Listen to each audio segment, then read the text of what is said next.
नमस्कार। कथा सरिता विद मेघना में आप सभी का स्वागत है। वैसे दोस्तों, अगर अब तक आपने चैनल को सब्सक्राइब नहीं किया है तो प्लीज़ प्लीज़ कर दीजिए। आज की कहानी हम सबके प्रिय लेखक मुंशी प्रेमचंद जी की है। इस कहानी में प्रेमचंद जी ने सामाजिक विषमता और परंपराओं में जकड़ी मानसिकता का यथार्थ वर्णन किया है। चलिए सुनते हैं। बाबा जी का भोग। रामधन अहीर के द्वार पर एक साधु आकर बोला, बच्चा, तेरा कल्याण हो, कुछ साधु पर श्रद्धा कर। रामधन ने जाकर स्त्री से कहा, साधु द्वार पर आए हैं, उन्हें कुछ दे दे। वे बर्तन मांज रही थी और इस घोर चिंता में मग्न थी कि आज भोजन क्या बनेगा। घर में अनाज का एक दाना भी न था। चैत का महीना था, किंतु यहाँ दोपहर ही को अंधकार छा गया था। उपज सारी की सारी खलिहान से उठ गई। आधी महाजन ने ले ली, आधी जमींदारों के प्यादों ने वसूल की। भूसा बेचा तो बैल के व्यापारी से गला छूटा। बस थोड़ी सी गांठ अपने हिस्से में आई। उसी को पीट पीट कर एक मन भर दाना निकला था।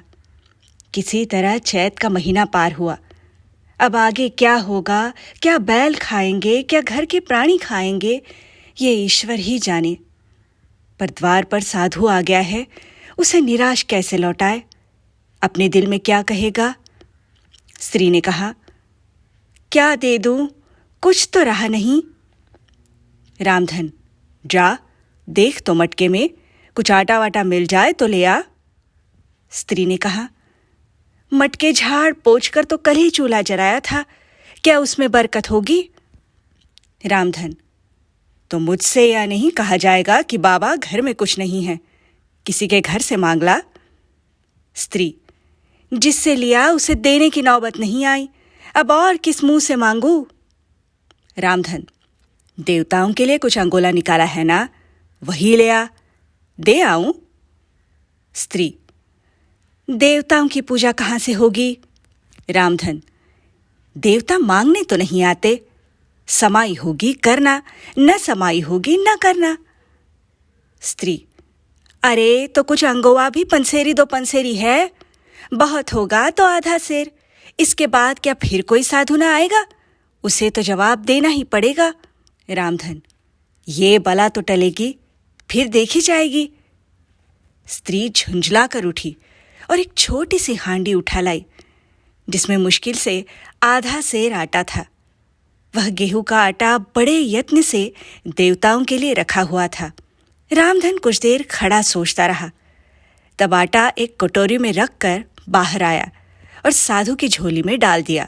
महात्मा ने आटा लेकर कहा, बच्चा, अब तो साधु आज यही रमेंगे, कुछ थोड़ी सी दाल दे तो साधु का भोग लग जाए। रामधन ने फिर स्त्री से आकर कहा। संयोग से दाल घर में थी। रामधन ने दाल, नमक, उपले जुटा दिए, फिर कुएं से पानी खींच लाया। साधु ने बड़ी विधि से रोटियां बनाई, दाल पकाई और आलू झोली में से निकालकर भुर्ता बनाया।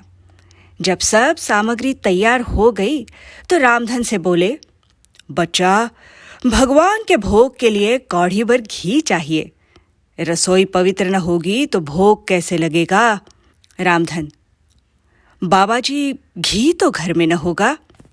साधु, बच्चा, भगवान का दिया तेरे पास बहुत है, ऐसी बातें न कह।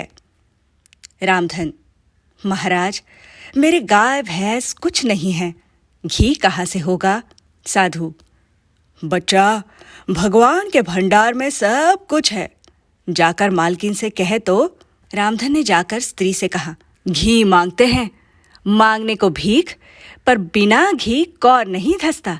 स्त्री, तो इसी दाल में से थोड़ी लेकर बनिए के यहाँ से ला दो, जब सब किया है तो इतने लिए उन्हें क्यों नाराज करते हो? घी आ गया। साधु जी ने ठाकुर जी की पिंडी निकाली, घंटी बजाई और भोग लगाने बैठे।